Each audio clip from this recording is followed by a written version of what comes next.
Alright, I'm Jessie Jewart of Jessie's Performance, Fort Worth, Texas.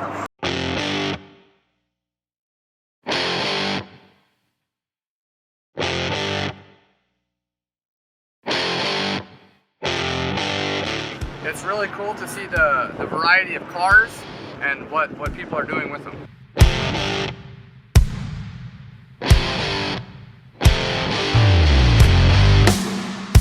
I did a lot of fabrication and mechanic work before I opened my shop, and then I wanted to get my own car going.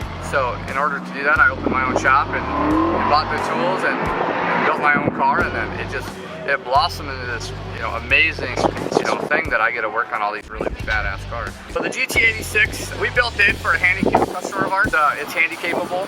It was his first time ever driving cars at this event. He's really great for even doing that, because I wouldn't have made my first hit here. Yeah, the Trans Am's my personal car. The 1979 Trans Am. It's got a twin turbo 427 with a Magnum T56. It makes 1,400 horsepower, and it's loaded with Holley products.